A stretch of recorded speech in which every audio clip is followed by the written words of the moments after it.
ขาบออกมากับพ่อกับคันผายผูกแขนเตรียมไว้ผูกแขนลานสาวปลาดุงเอ้ยเนาะโอ้เจ้าของวันเกิดก็นั่งเจ๊ดูล่ะจะมางานวันเกิดเด้อปลาดุงเอ้ยมางานวันเกิดลานสาวได้ป่ะเอาไข่ใส่ขันดูจักปีแล้วนี่จักปีแล้วบอกปลาดุงเนี่ยฮะเต๋อเป็นคนเลี้ยงจักปีประจักษ์คน5 ปี 6 ปี5 ปีแล้วปลาดุงใหญ่เป็นสาวเลยเนาะกับทักทายสบายดีเด้อเนาะโอ้ยพอกันอยู่เพื่อนน้องเสื้อมันนี่พี่น้องไอ้มางานวันเกิดเพิ่นเนาะบ่แม่บอกมาใส่น้ำนี่หน่อยนึงหน่วยนึงก็ได้ด้วยใส่คันให้น้องได้แล้วบ่เอาให้แม่เพิ่งกับพี่ก็ได้อ่ะเอาไอ้ดุ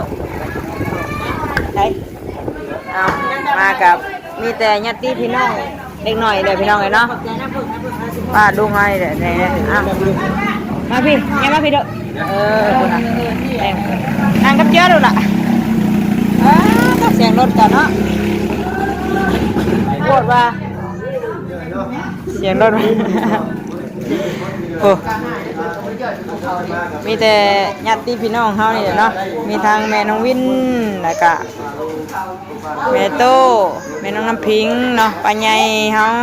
แม่น้องจุกบัดนั้นแหละพี่น้องเอ้ยเนาะบริจัดใหญ่บริเชิญหมู่คู่มาหลายมีแต่กันเองเนาะ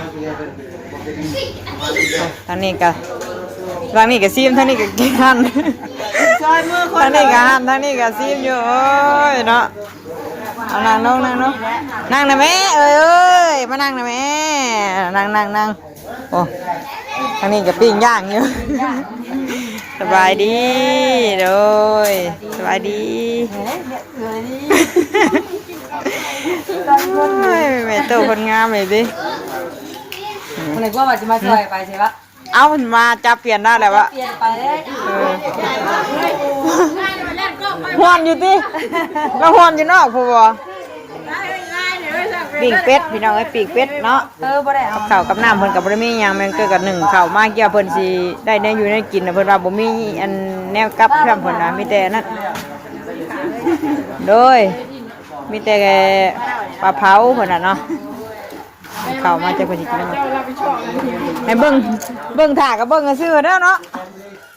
มาให้เบิ่งท่าว่าโอ้ยสบายดีสบายดีคนสวยไปนั่งเนาะสบายไปไหนแม่เพิ่นบ่ได้ยินจักคนช่วยน่ะได้ยินว่าสบายดีคนช่วยน่ะสบายดีโอ้ยสั่นเลยช่วยบ่ช่วยก็รับเอาน้ำหมู่เว้าน่ะกำลังรอญาตินี่ใหม่เด้อีกจังหน่อยเป่าเค้กพี่น้องเอ้ยน้ำเป่าตะเว้นแน่ยันมาฝนตกวันนี้ก็ฝนตกเบิดมื้อหากะหยุดวางช่วงอันค่ำๆนี่เนาะแมงเตอร์กับมาตะรกหญ้ากับผูกงัวแล้วก็ขึ้นมาทั้งพี่เลย1ข้าว1น้ำขึ้นมาให้ทั้งเชื่อเพิ่นออกไปเพิ่นได้1ข้าวเนาะบัดเท่านี้แหละเนาะญาติพี่น้องกันเองพี่น้องเอ้ยง่ายๆบริจัดใหญ่โตหรอกเนาะมีแต่หาน้องมาซุ่มนุ่มกันเล็กหน่อยนี่แหละบริจัด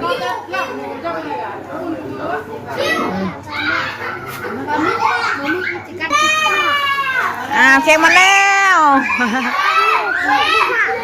ฮะเพิ่นน่ะเค้กเด้อไปไงเนาะไปไหนไปทางไหนนี่นั่งลูกโตนั่งลูกเลยนั่งระเบียบเลยนั่งลูกพี่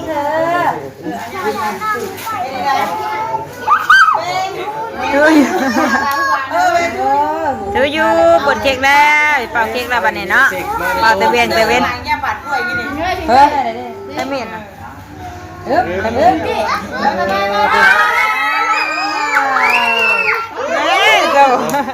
เค้กก่อนไม่ได้เหมือนกันครับแล้วก็มูนะ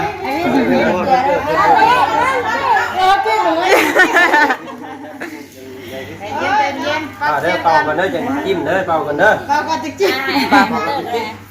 ยังไงนั่นเลยกูได้เดี๋ยวก็ได้กินเนื้ออินมาดิสวัสดีเด้อเด้อลุงมาดูของเจ้าชายเลยเจอจะจับเลยของโตนะผ่านไม่เนื้อยังหมดจ้ะมีเนื้ออะไรนี่เนื้อกินไหมบุญมานั่งผุดไปงวยไปทางเอ้ยเชื่อผุดไปดอกไป เปล่าหลังพี่หลังนี่จริงยังไงดอกไฟนะดอกไฟกลับมาเดือนดิ มาได้พี่ผู้ไปนั่งหลังก็เชื่อคุณลูกหลานโตคืองามแท้โตนี่ โตงานโตนี่สีบุ้มต้องเลยโตว่าจะดีตุ้ยเลยพี่ก่อนพี่น้องพี่คนเนาะถ้าตัวโตนี่ตู้นี่ลูกเด้อจะอยากกระดาษลูกนะช็อกโกแลตสีชมพู เสียบเทียนเลยเสียบเทียนไปนั่งลูกไปนั่งตั้งมาตั้งแล้วเจ้าลูกเด้อนี่เนอะอย่าเย็นลูกเด้ออย่าเชื่อลูกเด้อดูอยู่ ปล่อยไม่หน้าที่เจ้าหายมันจะเทให้ให้พ่อเสียบใช้ดอกไฟกลับมาไปมาอยู่ต้องปิดก็ได้นี่เซงซีไม่เสียงซีดิ ใครก็ได้ดิโอ้โหหนาแล้วไปอยู่ก็เลยมาไม่ลูกเอาไปมาลูกมาได้ลูกมีการสร้างลูกมีด้วยมานั่งทำอะไรอยู่เลยลูกมานั่งเลยนะง่ายมากพิงมึงนี่ขนาดคนไม่หลายแล้วนี่นะคะมึงไม่ดูหลานไม่เลยพี่น้องนะคะมึงไม่ดูหลานนะคะมาถ่ายรูปบ่นะนั่งข้างหลังไปเชื่อผมถ่ายรูปบ่ดุถ่ายรูปกันเนาะไอ้ตาเอ้ยมาดูไปนั่งหน่อยมาดูมาดูไปนั่งหน่อยมาดูหน้าบ่หน้าจังเข้าถ่ายรูปสกอตเด้อเป็นข้างๆนี่ค่ะนั่งเรียนกันชามพ่อลูกตัวนะนี่เอาพี่ลูกตัวนั้นมีมาข้างนี้ลูกอันนี้ยังไปอีกยังไปข้างบ้านเด็กขับไปกันมานี่ก็พี่นั่งนี่ใกล้กันได้ไปนั่งข้างหลังนั่งดูไปถ่ายรูปใหม่เด้อ1 2 3เพราะว่าพี่ลูกมาได้ลูกไพ่เจนซื้อได้ยังไงนี่ได้เชิญจับใช้เค้กเลยทิ้งแม่ทิ้งใช้เค้กเลยพักกันแม่ก็เด้อโอเคไปแหละกระไพมากระไพมากมาดิป้าเลยดิกระไพมากไปหนูไม่บอกไปหนึ่งไปมาเพิ่งมาไหมลูกขีดกระไพขีดกันเด้อเฮ้ยเด้อถ่ายแล้วก็ถ่ายก่อนจะงามบอกว่าหมดจะงามดิป้าก็ลูกมานั่งใกล้น้องผิวไม้มาเป่าเค้กน้องป้าก่อนแป๊บนึงเบทูยูนายนั่งลูกครับดมือน้องลูกเด้ออย่าไม่เตอร์ชิมหันหน้ามาลูกหันหน้ามาโต๊ะเข้าไปอีกเข้าไปอีกเข้าไปอีกลูก1 2 3เดี๋ยวโต๊ะเดี๋ยวพี่ลูกไปไหนมาบังกล้อง1 2 3คนรอเลยเห็นแต่หูยังไปโต๊ะคนรอนี่นะได้เดี๋ยวเนาะปิดไฟนะเพิ่งเตรียมตัวเด้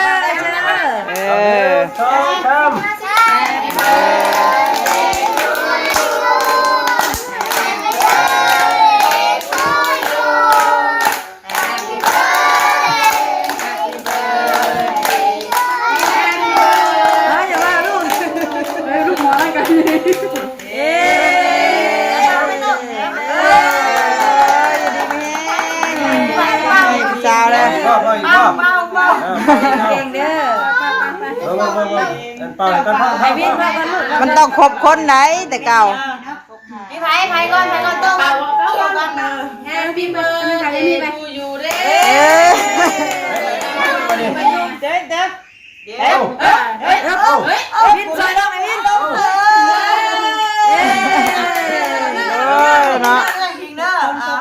เอาพิงไปเปล่าดำ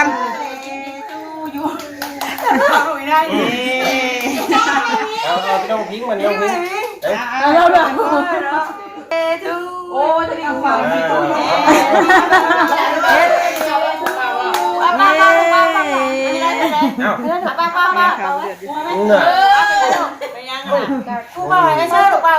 ป้าได้ไหมลูกป้าทำกันแม่ไปช่วยเจ้าใหม่เลยช่วยเจ้าใหม่แล้วไอ้โต้ เปล่านะพ่อเปล่าตัวไหนบ่เปล่าตัวนั้นบ่เปล่าตัวนั้นบ่เปล่าตัวนั้นบ่โอเคอย่าเป่าสีชมพูงามนะHappy birthday to you เป่าแล้วเอาน้องให้เป่าเลยเด้โอ้ยเนาะเกิดผู้เดียวกันแล้วเป่าหลายคนบาดนี้เป่ามีเป่า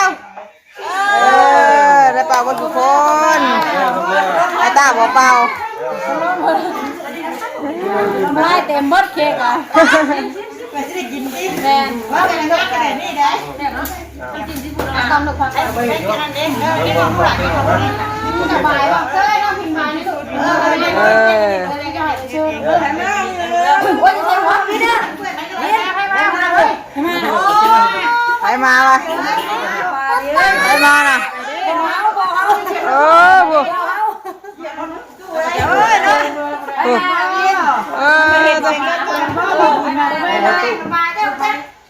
มาเจ้ามาเย็นๆนะมาได้หน่อยแล้วมันเย็นๆนะไม่ด้วยนะตัวนั้นเลยนี่นะมาบอกกับพี่เมียน้องคนนี้นะเนาะเอาเค้กเลยแกนี่มันบ้าบ้าบัวอะไรแกมันเป็นยังไงวะผูกแขนบ่มันบ่มีเลยมันบ่ได้มาอ้าวตัดเค้กกับบ่มีมันปาดเค้กกะตั้งสองอันได้ว่ากินโตได้แค่ว่าแม่ก่อนว่าแม่โตเลยจ้ะไอ้มุ้งน้องมีโตลูกหลานเลยเอาบ่ได้ผูกคอต้องเป็นได้น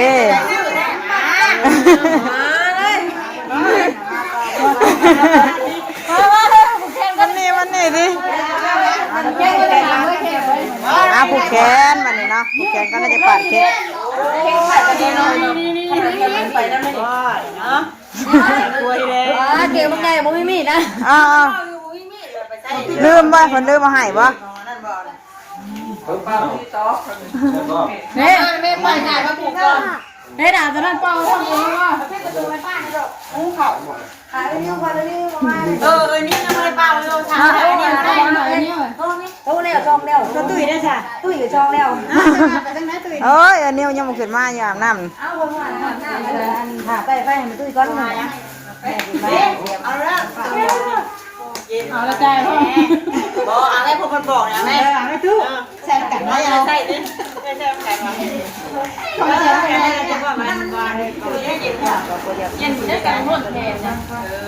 วันนี้รู้สึกถ่ายอันจะเป็นยังไงถ่ายนี่ถ่ายมันใช่ป่ะมาเตอร์ไว้นะผูกแขนก้อนนะแขนผูกแขนเป็นยัง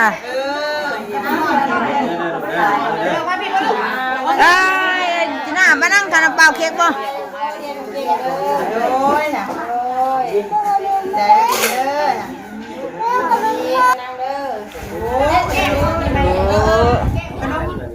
แขนกินข้าวกันเนาะจะกินขนมเนาะน้ำหลังเนาะ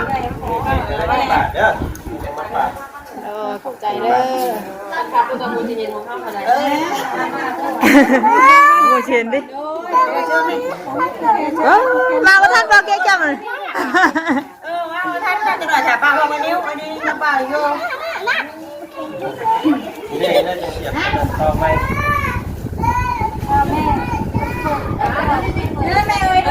ได้หน่อยเนาะถ่ายปลาว่าวันนี้เนาะวันนี้มีปลาอยู่บ้านนึงมาน้ำหลังมาหลายเลยได้ครับไปจุไปผูกแขนก่อน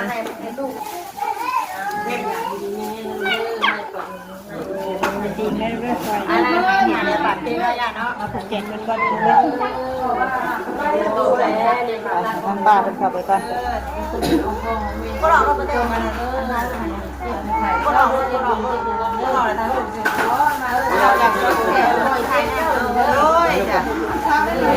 งให้ที่ด่ายังใจเย็นที่มีจะปาดตัวได้จะปาดเองรู้จะไปไหนลูกบ้า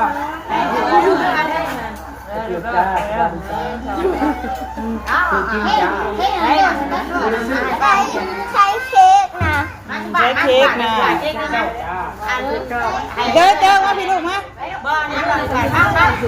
ในเสื้อปาดมั้ยในเสื้อสิบบาทมั้ย ฝาดเองเลยเหรอฝาดเองเลยเหรอโต้โต้ฝาดเลยมันทุกคนเองยังไงเนี่ยเห็นไหมมันเพื่อนโตแล้วน้าลูกอยู่นะแล้วของนายอยู่ชื่อลูกนายอยู่ชื่อเนี้ยไปดิเขาได้เกือบเขาไม่ได้ค่ะให้เช็คกันนะเจ๊มีเจ๊มียังไงอยู่ใครอยู่ใครเยอะไหมไปไปนี่ไปจะกลับมาเลยอันนี้กินเลยเนาะเราเกือบทุกคนไปเข้าไปเสียคนสองคน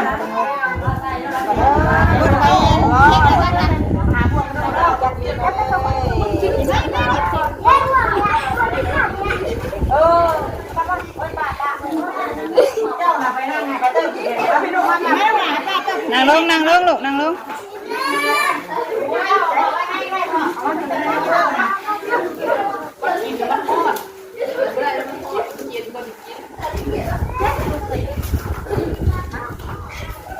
เฮ้ตัวคือว่าได้เช็คแล้วเจ้าจะเอาเช็คไปบ่เอาใจถือมาแม่เพิ่นถือไปบ่ได้นี่ได้แม่เลยยาวบ่เลยยาวแล้วไม่ได้กินได้ลูก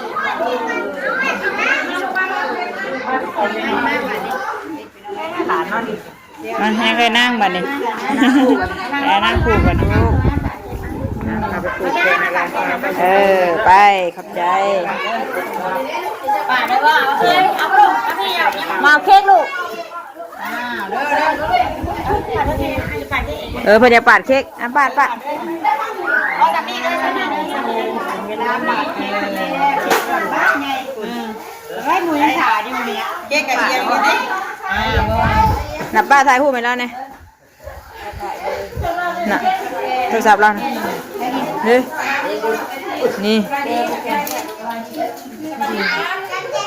โอ้ยได้บัดนี้โอ้ยไปมาอ๋อทีมมันอะไรเนี่ย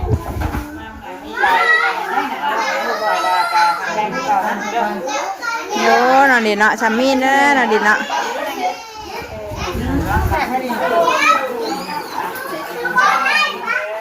เอาเค้กให้ลูกหลานกินโอ้ยสะดุดจะเพื่อนป้าได้เลยน่ะเอาเค้กให้เอ้ยจีน่าได้ลูกเอาให้ไม่ยากบ้างไม่ยากบอกเค้กก่อนใหญ่เป็นสาวแล้วนี่5 ปีแล้วดูได้เลยนิ้วมาเลยมาแล้ววันนี้ถักเป้าไว้นี่ถักเป้าเค้กไว้นิ้วลูกเอาจีน่าเอาไหมลูกเอาเป้าเค้กบ่เอาเป้าเค้กก่อนลูกน้ำมาพี่ลูกถักเป้าเค้กก่อนเด้อถักเป้าเค้กไว้นิ้วเด้อได้เค้กโดนอะไรด้วยเอามามาเลยมาให้อาจารย์เนี่ยให้ก็ให้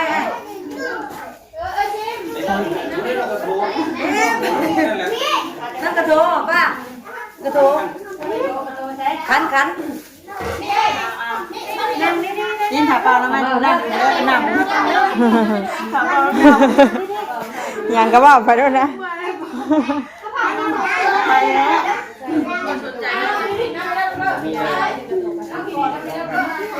เดินบกกว้างนะเดินบกกว้างมั้ง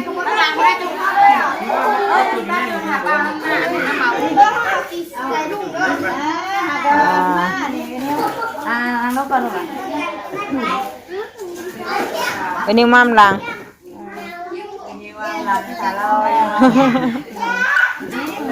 คุณสวยอ่ะม้ามลังเสือน้องเนี่ยเสือน้องเนี่ยแป๊บนึงเหรอ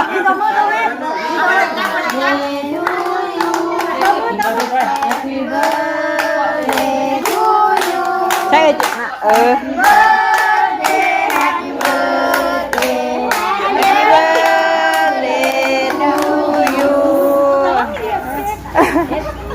ไอ้วิทย์เหยียบเค้กอ่ะไหมลูก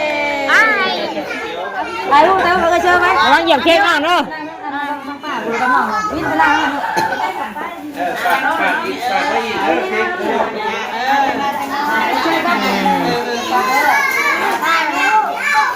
ตายหมดเลย จับดูเนี่ย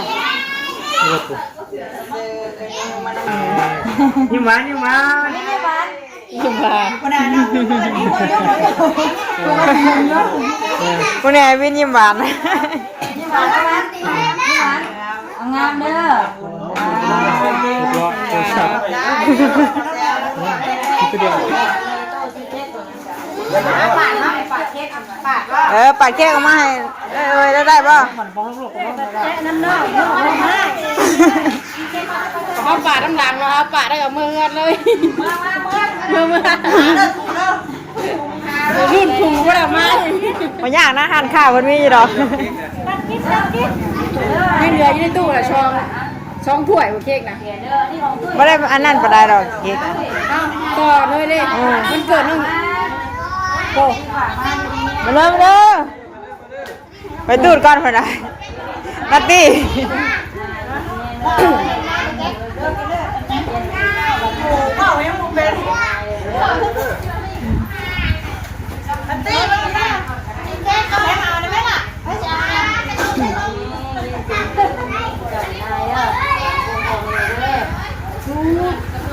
กระทู้นะลูกไปประจัดเป่าตะเวนเลย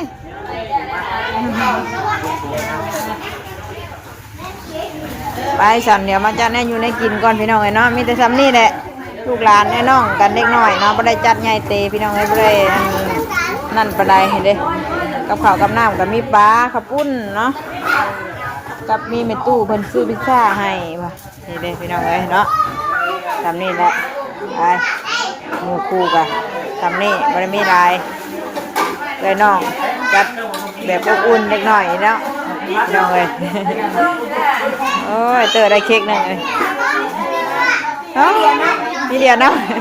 นี่ลูกเอ้ยมี่เอาบ่เค้กเอ้ยมี่เอ้ยเอาบ่เค้กกันลูกไปน้ำปลาเชื่อไปเห็ดไปชาเดี๋ยวแต่งผ้าขาวผ้าน้ำชูหมูกินก่อนพี่น้องเนาะสาดกระบอกมาลินมาบูนี่อีกเนาะเอามาแต่งผ้าขาวผ้าน้ำก่อนเดี๋ยวหาข้าวหาน้ำชูหมูชูคูกินก้อนมาเนี่ยเนาะก็กันอีกคลิปหน้าเลยปะลุงเด้อมื้อนี้ก็มาสุขสันต์วันเกิดหลานสาวเนาะหลานเสดินครบหอม5 ปีแล้วใหญ่สูงสุขภาพร่างกายแข็งแรงใหญ่มากเป็นคนหูผู้ดีของพ่อของแม่เนาะของ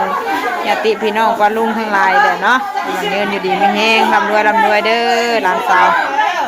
สำหรับคลิปนี้แม่ก็จะขอจบคลิปไว้เพียงเท่านี้ก่อนเนาะไว้พบกันอีกคลิปหน้าเด้อปะลุงเด้อแต่มาข่าวพาน้ำชูหมูชูคูกินก่อนเนาะสบายดีบัดทุกคนไปเมื่อไรไปดูไป